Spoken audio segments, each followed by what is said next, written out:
Setelah mengetahui fakta tersebut, Karner pun akhirnya memeluk agama Islam dan harus meninggalkan jabatannya di NASA karena mengungkapkan fakta tentang malam Lailatul Qadar tersebut kepada harian Al-Wafat Mesir. Jadi dia yang mengungkapkan fakta kebenaran malam Lailatul Qadar, guys. Masya Allah. Karena pada hari itu ia mengucapkan kalimat syahadat di hadapan peserta konferensi dan memberitahukan kepada khalayak umum bahwa ia masuk Islam. Masya Allah, ternyata dia masuk Islam setelah melakukan penelitian.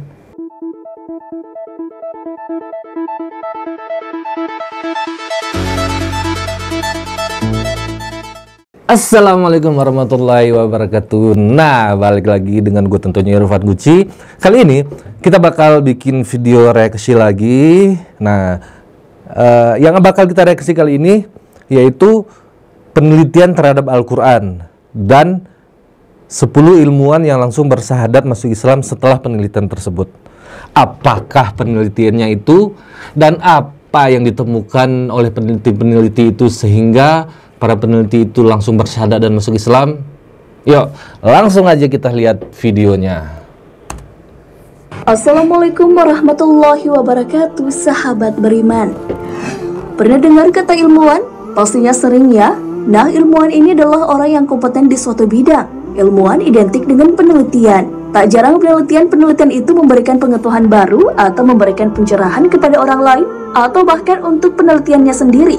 Nah, bentuk pencerahan tersebut bisa berupa memeluk agama Islam. Sejumlah ilmuwan yang telah meneliti beberapa kasus dan menemukan bahwa ternyata Al-Quran lebih dulu menyebutkan hal tersebut, maka mereka pun masuk Islam. Masya Allah. Mau tahu siapa-siapa saja ilmuwan yang memeluk agama Islam setelah melakukan penelitian? Ini dia penjelasannya untuk kamu. Jacques Yves Cousteau. Jacques Yves Cousteau. Susah juga namanya. Jacques Yves Cousteau seorang yang lahir di Prancis pada 11 Juni 1910. Dia adalah seorang oceanografer dan ahli selam yang terkemuka. Dia menemukan beberapa kumpulan mata air yang tidak bercampur dengan yang lain, seperti ada dinding pemisah di antaranya. Dia pun bertemu dengan seorang profesor muslim dan menceritakan kejadian yang ditemuinya. Profesor muslim itu pun mengatakan bahwa hal itu sudah dijelaskan dalam Al-Quran. Dia membiarkan dua lautan mengalir yang keduanya kemudian bertemu. Antara keduanya ada batas yang tidak dilampaui masing-masing. Quran Surah Ar-Rahman ayat 19 hingga 20. Mendengar hal tersebut, Cousteau pun memeluk agama Islam hingga akhir hayatnya. Jadi peneliti yang pertama itu yang namanya susah ini, Cousteau ini yang menemukan dua laut yang bertemu yang beda warnanya, itu satu biru satu coklat yang airnya tidak bercampur, guys. Ternyata ini nih, setelah penemuannya ini dibicarakan dengan salah satu profesor Islam, dan profesor Islam itu ngasih tahu bahwa itu udah ada di dalam Al-Quran. Nah, sejak saat itu sampai akhir hayatnya dia bersahadat dan masuk Islam, guys. Masya Allah, dapat ilham atau dapat karunia dari Allah. Ini orang spesial berarti. Dia meninggal pada 22 Juni 1997 di tempat kelahirannya.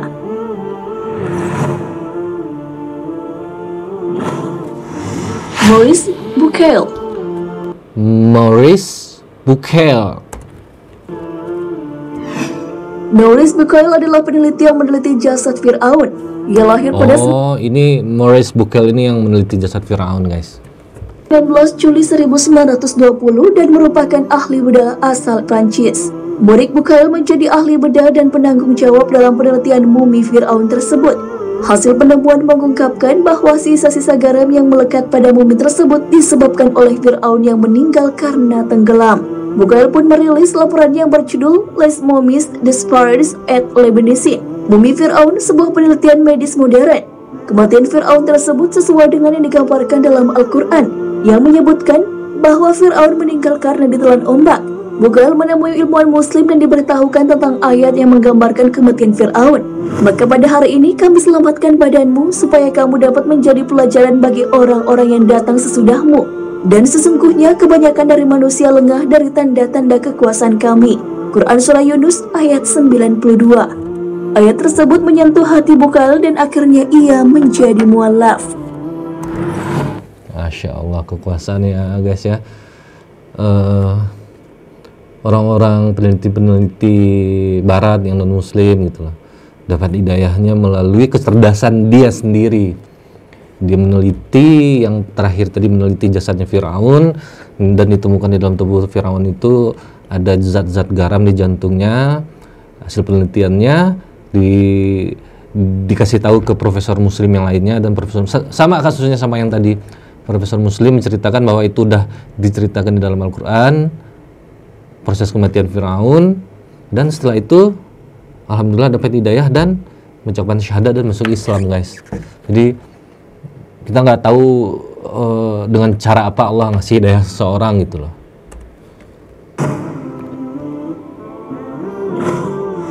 Profesor William Burn.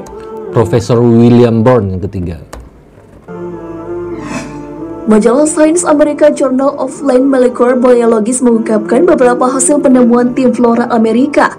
Salah satu penemuan mereka adalah suara halus yang dihasilkan tumbuhan, tapi suara itu tidak bisa didengar oleh telinga pada umumnya, atau disebut ultrasonik. Akhirnya suara itu bisa direkam dan disimpan menggunakan alat yang canggih. Tim peneliti pun mengubahnya menjadi gelombang elektrik optik sehingga menghasilkan rangkaian garis pada layar monitor. Hal ini dilakukan agar memudahkan memahami suara tersebut. Hasilnya adalah suara rekaman tanaman tersebut ternyata membentuk lafaz Allah.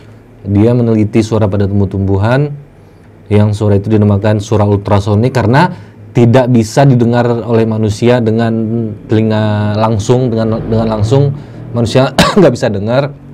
Jadi dengan beberapa alat yang canggih bisa ditangkap suaranya itu dalam bentuk gelombang ultrasonik, dan setelah dihubungkan ke layar atau ke komputer itu menghasilkan garis-garis yang membentuk lafaz Allah guys. Masya Allah. Dan profesor ini pun masuk Islam setelah meneliti ini. Dalam layar monitor, jadi tumbuhan terlihat bertasbih kepada Allah. Hal ini sudah digambarkan dalam Al-Quran, dan tak ada sesuatu pun melainkan bertasbih dengan memujinya. Tetapi kamu sekalian tidak mengerti tasbih mereka. Sesungguhnya Dia adalah Maha Penyantun lagi Maha Pengampun. Quran Surah Al-Isra ayat 44. Fidelma O'Leary, Amerika, ahli neurologi asal Amerika guys. Sebabnya masuk Islam kita lihat. Mendapat hidayah dan memeluk agama Islam setelah meneliti saraf otak manusia. Beberapa urat saraf di otak manusia tidak dapat dialiri oleh darah. Namun Fidelma berpendapat bahwa setiap bagian otak harus dialiri darah yang cukup agar berfungsi dengan normal. Hasil penemuannya itu mengungkapkan bahwa otak bisa dialiri darah ketika sujud dalam sholat. Hal tersebut tentu saja menunjukkan bahwa jika orang tidak sholat, maka otaknya tidak akan menerima darah yang cukup, sehingga tidak bisa berfungsi dengan normal. Oh, jadi dia menemukan, ahli neurologi menemukan bahwa dengan sujud itu aliran darah ke otak itu bisa mencukupi aliran darah ke otak gitu loh. Jadi orang yang tidak sujud atau jarang sujud berarti otaknya kurang darah guys. Ini peneliti lah yang ngomong, bukan gue yang ngomong, peneliti. Dengan dia sujud, jadi aliran darahnya cukup ke otaknya. Nah, itu salah satu sujud itu kan dari sholat tuh. Makanya yang tadi itu masuk Islam guys, karena sesuai dengan ajaran Islam lah sujud itu. Leopold Werner Ehrenfels. Agak susah ya namanya, Leopold Werner Ehrenfels. Sudah banyak ilmuwan yang memeluk agama Islam lewat penelitian yang dilakukannya, termasuk Profesor Dr. Leopold Werner von Ehrenfels. Leopold Werner von Ehrenfels merupakan seorang psikiater dan ahli neurologi yang berkebangsaan Austria. Ia tertarik pada dunia timur. Rasa ketertarikannya tersebut dia wujudkan dengan mengunjungi Balkan, Eropa bagian Tenggara, dan Turki ketika dewasa. Pada saat itu, ia biasa ikut sholat berjamaah walaupun belum beragama Islam. Ia pun pada akhirnya masuk Islam pada tahun 1927 dan mengganti namanya menjadi Baron Omar Rolf von Ehrenfels. Sebelum masuk Islam, Leopold meneliti tentang wudhu dan menemukan fakta yang terkait dengan pusat-pusat syaraf yang paling peka dari tubuh manusia. Letak pusat-pusat syaraf yang peka itu terdapat di dahi, tangan, dan kaki, dan sangat sensitif ketika terkena air. Jika membasuh dengan air pada titik-titik pusat syaraf tersebut, maka bisa memelihara kesehatan. Leopold juga merekomendasikan agar wudhu tak hanya untuk umat Islam saja. Perintah berwudu dalam sholat terdapat dalam Al-Quran. Hai orang-orang yang beriman, apabila kamu hendak mengerjakan sholat, maka basuhlah mukamu dan tanganmu sampai dengan siku, dan sapulah kepalamu dan basuh kakimu sampai dengan kedua mata kaki. Dan jika kamu junub, maka mandilah. Dan jika kamu sakit atau dalam perjalanan atau kembali dari tempat buang air atau menyentuh perempuan, lalu kamu tidak memperoleh air, maka bertayamumlah dengan tanah yang bersih. Sapulah mukamu dan tanganmu dengan tanah itu. Allah tidak hendak menyulitkan kamu, tetapi Dia hendak membersihkan kamu dan menyempurnakan nikmat-Nya bagimu, supaya kamu bersyukur. Quran Surah Al-Ma'idah ayat 6. Jadi ini peneliti yang menemukan manfaat dari wudhu, guys. Tadi seperti yang kita dengar itu, dia udah ikut salat berjamaah walaupun belum masuk Islam, walaupun belum memeluk Islam. Tetapi dia udah sering ikut salat berjamaah, dan ternyata dia meneliti manfaat dari wudhu dan ditemukan ada titik-titik sensitif di bagian tubuh kita ini yang perlu selalu dibasuh atau dibasahin air gitu loh, supaya bisa menyehatkan tubuh. Dan titik-titik itu terletak di bagian muka, bagian jidat, tangan, dan kaki. Dan itu merupakan anggota wudhu, guys, yang selalu kita wudhu. Kalau umat Islam kan wudhunya 5 kali sehari tuh, guys. Berarti dalam 5 kali kita membasuh muka, tangan, dan kaki, guys. Dan oleh peneliti ini dianjurkan wudhu itu bukan cuma untuk umat Islam aja, untuk non-muslim pun sebenarnya dianjurkan untuk berwudhu. Kate Moore atau bernama lengkap Dr. Kate Elmore MSc PhD Fiat FSRM adalah Profesor Emeritus dalam pembagian anatomi Departemen Bedah. Beliau juga adalah Ketua Anatomi tahun 1976 hingga 1984 dan Asosiasi Dekan untuk Dasar Ilmu Kedokteran Fakultas Kedokteran di University of Toronto, Ontario, Kanada. Masih banyak lagi jabatan yang pernah dipegang oleh beliau. Literatur yang ditulisnya bersama Arthur F. Daly, 2 Clinically Oriented Anatomy, adalah yang paling populer dan dijadikan sebagai acuan oleh beberapa profesi, seperti ilmuwan sampai siswa. Suatu hari ia membaca artikel bahwa Al-Quran sudah menjelaskan tentang perkembangan janin sampai lahir. Hal itu membuat Kate hampir tidak percaya karena pengetahuan tentang embrio baru diketahui oleh manusia baru-baru ini, karena menggunakan alat-alat yang canggih. Hal ini terdapat dalam Al-Quran. Karena temuan tentang itulah Kate Moore akhirnya memeluk agama Islam dan aktif menangani publikasi Perhimpunan Medika Islam Amerika Utara, Downers Grove, Illinois, USA. Kate Moore juga mengatakan bahwa rujukan ilmiah tentang perkembangan dan proses reproduksi manusia terdapat dalam berbagai surah dalam Al-Quran. Misalnya saja, kemudian kami menjadikan air mani yang disimpan dalam tempat yang kuku rahim. Kemudian air mani itu kami jadikan alaqah, sesuatu yang melekat. Lalu sesuatu yang melekat itu kami jadikan segumpal daging, dan segumpal daging itu kami jadikan tulang belulang. Lalu tulang belulang itu kami bungkus dengan daging. Kemudian kami menjadikannya makhluk yang berbentuk lain. Maha suci Allah, pencipta yang paling baik. Quran Surah Al-Mu'minun ayat 13 hingga 14. Oh, berarti ini ahli profesor di bidang kebidanan kali, guys, ya, di bidang reproduksi manusia. Dan dia heran karena penelitian itu baru ditemukan pada zaman dia, dia meneliti, baru ditemukan penelitian pertama mengenai perkembangan embrio di dalam tubuh manusia. Dan itu ternyata sudah dijelaskan di dalam Al-Quran lebih dari 1500 tahun yang lalu, guys. Dan otomatis dengan profesor yang tadi itu tahu sudah dikabarkan di Al-Quran, akhirnya beliau pun langsung masuk Islam seperti profesor-profesor yang lain, guys. Yuk kita lanjut, siapa lagi profesor yang masuk Islam dengan dapat hidayah? Masaru Emoto, peneliti asal Masaru Emoto ini kalau nggak salah dia meneliti mengenai air, dia asalnya dari Jepang. Masaru Emoto meneliti tentang air Zam-Zam dan menjadikannya masuk Islam.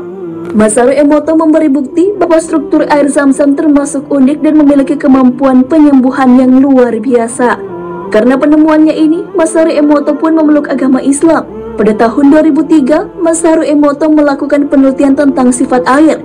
Hasilnya, ia menemukan keanehan pada sifat air tersebut. Partikel molekul air bisa berubah sesuai dengan perasaan manusia yang ada di sekelilingnya, yang secara tidak langsung mengisyaratkan pengaruh perasaan terdapat kristallisasi molekul air yang terbentuk oleh adanya ikatan hidrogen. Masaru Emoto dalam kajiannya tekun meneliti tentang berubahnya molekul air. Dilansir dari aceh.tribunnews.com, air murni dari mata air di Pulau Honshu didoakan mengikuti tradisi agama Shinto, lalu didinginkan hingga mencapai -5 derajat Celcius. Lalu diambillah gambar dengan mikroskop elektron dengan kamera berkualitas tinggi. Ternyata molekul air tersebut membentuk kristal segi enam yang indah. Selanjutnya percobaan air itu diulangi tapi dengan membacakan kata arigato, terima kasih, dalam bahasa Jepang di depan botol air tadi. Kristal yang terbentuk sangat indah. Kemudian dicoba lagi dengan menghadapkan tulisan huruf Jepang arigato, kristal membentuk dengan keindahan yang sama. Selanjutnya ditunjukkan kata setan, maka molekul air berbentuk buruk. Diputarkan musik simfoni Mozart, kristal muncul berbentuk bunga.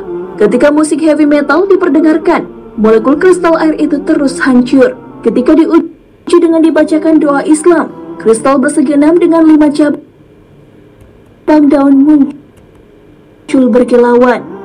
Masaru Emoto ini masuk Islam setelah meneliti air Zam-Zam, karena partikel-partikel atau molekul-molekul yang ada di air Zam-Zam itu berbeda dengan air-air seperti biasanya, seperti air-air yang lain.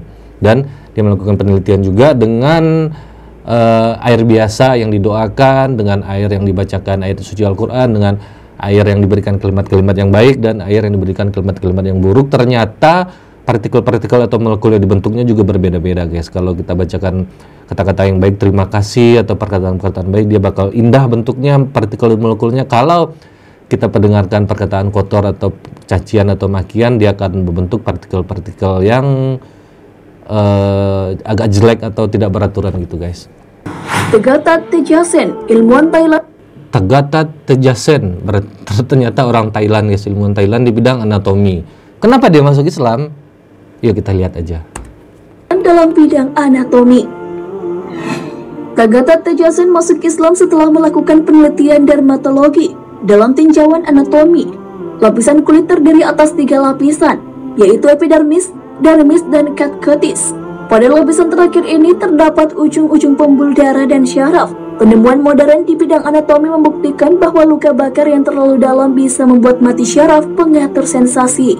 Saat terjadi luka bakar hingga lapisan terakhir ini, orang tersebut tidak akan merasa nyeri karena tidak berfungsinya ujung serabut syaraf eferen dan eferen yang rusak akibat luka bakar tersebut. Penelitian ini juga membuktikan apa yang ada di dalam Al-Quran.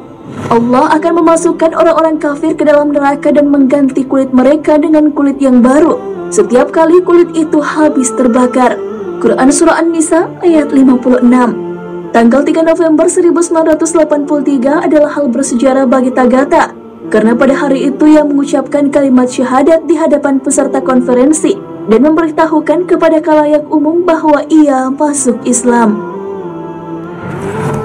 Masya Allah, ternyata dia masuk Islam setelah melakukan penelitian lapisan-lapisan kulit manusia, guys. Karena lapisan kulit itu tadi ada beberapa lapisan, dan kalau misalkan kena luka bakar, ada lapisan yang banyak saraf-sarafnya. Kalau lapisan itu udah habis terbakar, orang tidak akan merasakan sakit atau tidak ada merasakan panas lagi.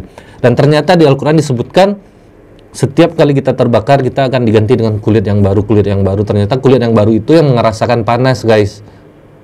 Dan setelah tahu itu, ternyata peneliti anatomi tubuh tadi langsung lagi dapat hidayah dan alhamdulillah masuk Islam, guys. Kita lihat siapa lagi. Karner, mantan pejabat antariksa Amerika Serikat NASA. Karner, dia mantan pejabat NASA. NASA itu ya tau lah yang terbang ke bulan itu.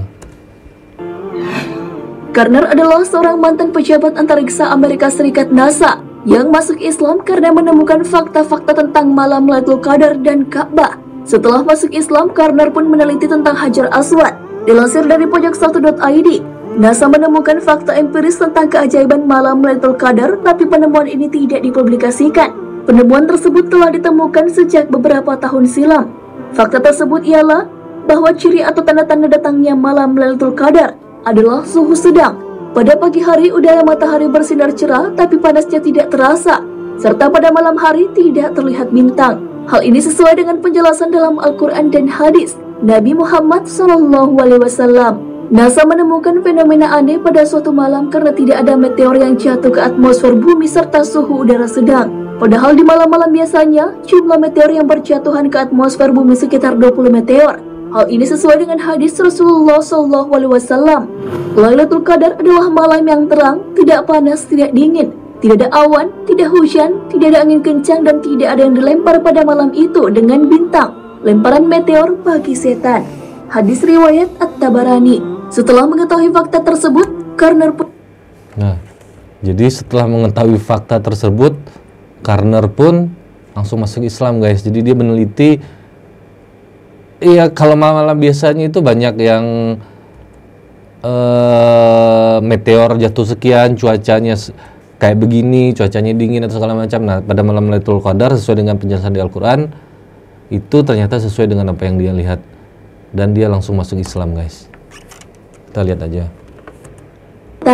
Hadis riwayat At-Tabarani. Setelah mengetahui fakta tersebut, Karner pun akhirnya memeluk agama Islam dan harus meninggalkan jabatannya di NASA karena mengungkapkan fakta tentang malam Lailatul Qadar tersebut kepada harian Al-Wafat Mesir. Jadi dia yang mengungkapkan fakta kebenaran malam Lailatul Qadar, guys. Masya Allah. John Dean, peneliti asal Inggris. John Dean, peneliti asal Inggris. Apa yang dia teliti? Langsung kita lihat aja. John Dean memeluk agama Islam setelah mempelajari kehidupan Muslim di Arab Saudi. Ia bekerja sebagai ahli di industri kesehatan dan nutrisi. Hal pertama yang Dean lakukan adalah memahami Islam secara benar. Saat menginjakkan kaki di Arab Saudi, ia melihat laki-laki memakai pakaian tradisional dan perempuan menggunakan pakaian yang tertutup. Dia juga memperhatikan satu hal, bahwa orang-orang di sana juga ramah. Karena semakin ia banyak bercerita kepada mereka, maka semakin ramahlah mereka. Padahal pandangan Dean dulu tentang mereka adalah orang yang kaku. Dean juga mengungkapkan bahwa di sana tidak ada kekerasan yang biasa dia dengar dari berita-berita. Dean pun mulai penasaran dan menanyakan banyak hal kepada rekannya setiap kali bertanya, bagaimana bisa Anda menjalani hidup seperti tidak boleh melakukan ini dan itu? Teman Dean selalu menjawab dengan jawaban yang sama. Mereka selalu memulai dengan berbicara tentang keteladanan Nabi Muhammad. Dean pun akhirnya mendapat banyak informasi yang benar tentang Islam. Sebagai seorang peneliti, ia pun mempelajari Al-Quran dan hadis. Keterkejutan pun dialami olehnya karena mendapatkan bukti ilmiah yang diungkapkan dalam kitab suci Al-Quran. Al-Quran begitu sederhana bahasanya, sehingga mudah dipahami. Ayat-ayatnya sangat mudah diaplikasikan dalam kehidupan sehari-hari. Dilansir dari dream.co.id, menurut Dean, hal yang paling menyenangkan dalam Islam adalah perintah agama tersebut untuk membuktikan semua ayat-ayat Al-Quran jika mampu. Agama Islam juga menyarankan untuk terus belajar kepada pemeluknya. Ketika ia mempelajari Islam, terasa mudah dan masuk akal. Setelah itu, dia pun menjadi mualaf dengan mengucapkan 2 kalimat syahadat dengan ditemani 2 rekannya. Masya Allah. Itu dia tadi yang terakhir, peneliti dari Inggris yang melakukan penelitian di negeri Arab Saudi, yang dia dengar atau sebelumnya dia ketahui di Arab itu banyak terjadi kekerasan, penduduknya tidak sopan, penduduknya tidak ramah. Dan setelah dia berada di tengah-tengah masyarakat Arab itu sendiri, dan ternyata masyarakatnya itu jauh berbeda dengan apa yang dia dengar selama ini. Masyarakatnya ramah, masyarakatnya sopan, masyarakatnya itu baik-baik. Sampai dia bertanya ke teman dia yang ada di situ, kenapa bisa melakukan ini dan itu, bagaimana cara hidup dengan ini dan itu, apakah tidak susah? Dan dia pun mulai meneliti Al-Quran, dan di situ dia menemukan kebenaran-kebenaran mukjizat, dan ternyata Islam itu gampang. Akhirnya, alhamdulillah, dia dapat hidayah dan alhamdulillah memeluk agama Islam. Nah, itu tadi guys, 10 ilmuwan-ilmuwan yang mempunyai kredibilitas atau mempunyai keilmuan yang sangat tinggi, yang meneliti hal-hal yang sejarah-sejarah yang lalu, terus membuktikan kebenaran-kebenaran Al-Quran melalui sejarah itu. Terus ada yang meneliti air, ada yang meneliti mumi Fir'aun, terus ada juga yang melakukan penelitian langsung di negeri Arab Saudi. Dan alhamdulillah semuanya dapat hidayah dan memeluk Islam sampai akhir hayatnya guys. Dan itu cara mereka dapat hidayah dari Allah, guys. Nah, kalau buat kita, jangan menunggu hidayah, guys, tapi hidayah itu harus dijemput. Yuk, kita jemput hidayah. Terima kasih yang udah nonton video ini. Semoga video ini bermanfaat dan menambah ilmu pengetahuan teman-teman semuanya. Dan bagi yang sudah tahu, seperti biasa, semoga ini bisa merefresh ingatannya dan mengingatkan kembali cerita-cerita atau pengalaman-pengalaman dari 10 ilmuwan ini.